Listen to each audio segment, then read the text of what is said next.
Nurkic fever is pretty real, you guys. The Trailblazers acquired him around the deadline. The big man has stepped in and improved the team in pretty much all areas, so we're going to look at his performance so far, as well as how he fits in with this team moving forward, but we do have to provide some sort of context first. It's been an interesting season for the Trailblazers. I think a lot of people believed they were going to be better than they actually have been, and their backcourt of CJ McCollum as well as Damian Lillard have had very good seasons. Both of them have been putting up over 20 points a game, and I've always been a fan of how both of them can create their own shots and beat a significant amount of NBA defenders off the dribble as well as hit pull-up threes, but they can also play off the ball as well, so those two have been great, and also Mo Harkless has stepped up this season as well with his offensive game. So some good things have happened, but there's been a lot of bad as well. Their free agent acquisition of Evan Turner simply hasn't been that good. His ball dominance and lack of an outside shot have come back to hurt him. And then defensively, it's been pretty ugly. For all the praise that I can give Lillard and McCollum when it comes to their offense, defensively, they have a tough time. Lillard struggles to get around screens, and CJ McCollum's never going to be really known for his ability to stop anyone from scoring. I mean, it's tough. When you have guys who just can't create a lot of resistance for opposing point guards and shooting guards, I mean, it is what it is. They've been one of the worst defensive teams in the league this season. Now, I do think they have some guys who can play defense, mainly on the wing, one of which is Maurice Harkless, or Mo Harkless, if you will. He can really defend shooting guards, small forwards, and depending on the power forward matchup, he might be okay there as well. Also, Al-Farouq Aminu, who we were all questioning a bit when they signed him to the contract they did, but the Blazers actually made a smart move there, given, one, his improvements, and then two, where the salary cap is now, he's at a very good value. But regardless, those two could not carry the defense, and so they decided to trade away their Plumlee brother, as well as a first-round pick, thinking, well, we got to shake something up here. We have to try to get out of this somehow. And they looked to the Denver Nuggets, and no, it's not Roy Hibbert that they traded for. That was Jusuf Nurkic, the big man who has always had a bit of an attitude and a decent skill set, but you couldn't really see it behind Nikola Jokic, who has been great for the Nuggets with his offensive game, his playmaking, his scoring. But most people believe that Nurkic could be a real player. He just wasn't getting the opportunity. And so the Trailblazers, one, needing a shakeup, two, also really needing to save some money as Plumlee's about to be a free agent, they decided to make the move. And immediately what can be noted with Nurkic is his defense. Usually I start with the offense, but given how bad the Blazers' defense has been this season and the impact that he's had for them, we're just going to go right to it. His defensive rating for them in the about 13 games that he's played is 106, which extended out to an entire NBA season would actually be the fourth best defensive team in the NBA. Now I have to imagine he's not going to make a team that hasn't been that good defensively just great on that side of the floor over a stretch of a whole year, but it's still a very good sign. And with Nurkic, one, his rim protection's very good. He's blocking shots like a crazy person. And he's also physical as hell. He's a big body. But I'm really impressed with how he defends the pick and roll because he's not super agile, but he backs up and he just kind of keeps the point guard in front of him and he keeps his the big man at bay, and it just kind of works combined with how big he is as a player. So the defense is just great, and if he can continue to make that sort of impact, then this is a steal and a half going from Plumlee to Nurkic. So, I mean, here's hoping that just another defensive player can help out the guys on the perimeter. But now we can talk about rebounding, as Nurkic is averaging about 9 a game.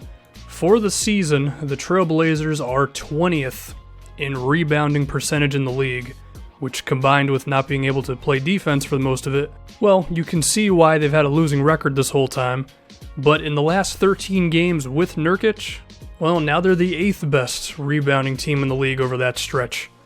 The dude makes an impact. Like, you already have to deal with Damian Lillard and CJ McCollum being tough to defend, as the Blazers have been around like number 10 in offensive rating all season. But if they miss, and then he's grabbing an offensive rebound, and he grabs about 3 a game, that just makes them really tough to deal with.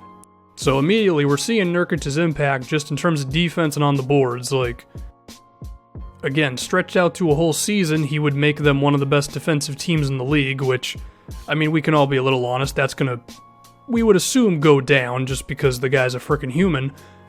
But that rebounding is real. So just being a big body who knows what he's doing around the basket is great. But offensively, I think there's a lot to talk about with him as well. He's averaging about 14 points a game. He's put up 15 plus points multiple times for them, including a 28-point game against the Philadelphia 76ers. And a lot of it is in the low post. Nurkic has some moves down there, man. He's got hook shots, he's got up and unders, he has the ability to just kind of put an elbow or a shoulder into you and get you off balance for a split second to where he could then rise up and hit the shot.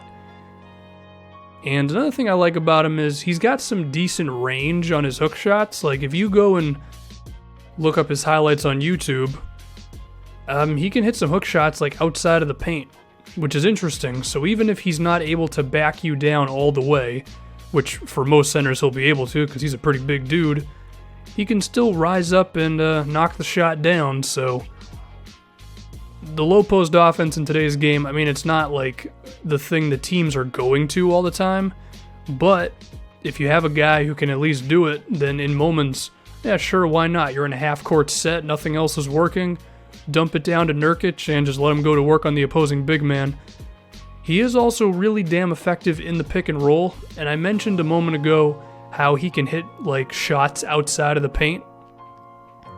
He does the same thing rolling to the rim. He can create angles to where opposing big guys just can't really get the ball because either they're not quick enough or he's just a little too tall for them.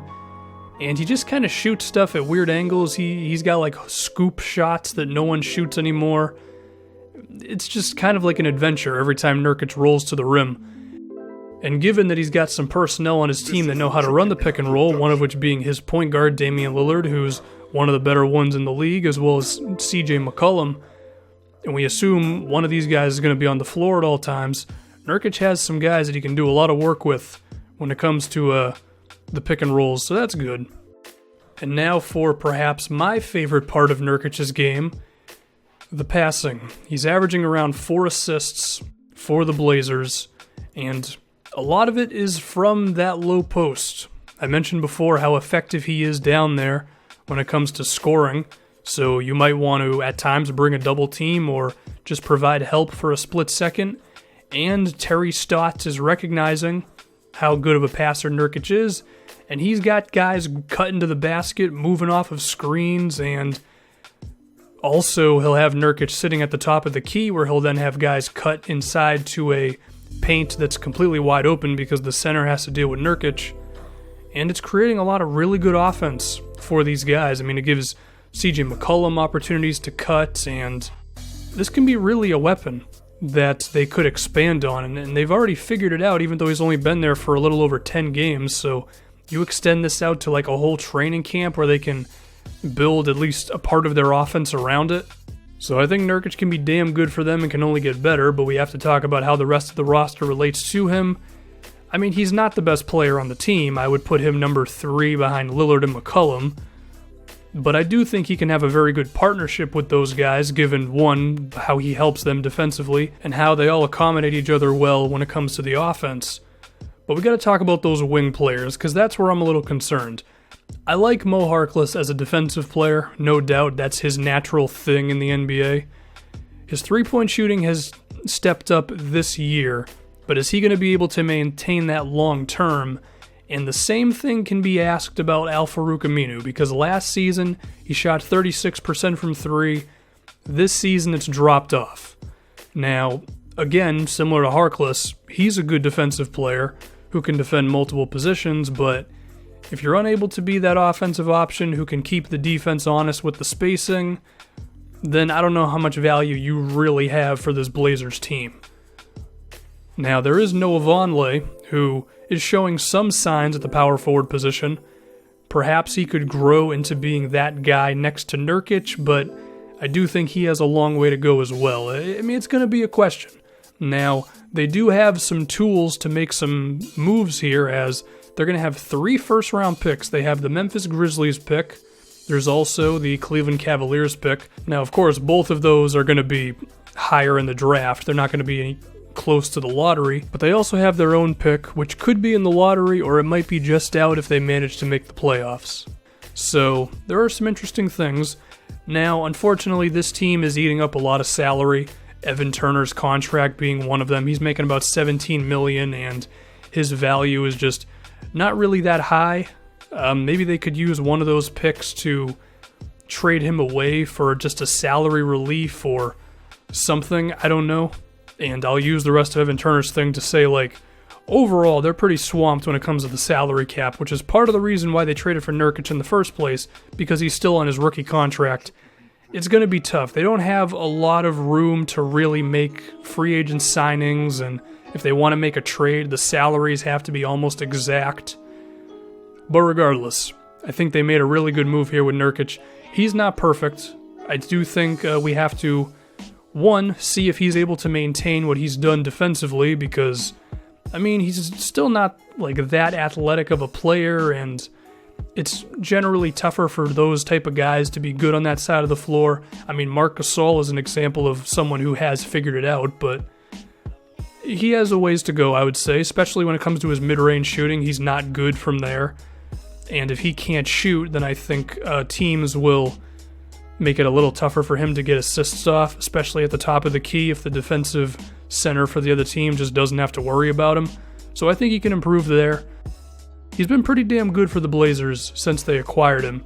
Their record with him is not exactly glowing, but given how bad it's been for them throughout the season, especially on defense, I think there's a lot of things to be excited for with him. His low post scoring, the passing, his ability to play with McCollum as well as Lillard when it comes to in the pick and roll with those guys, as well as kicking out to those guys.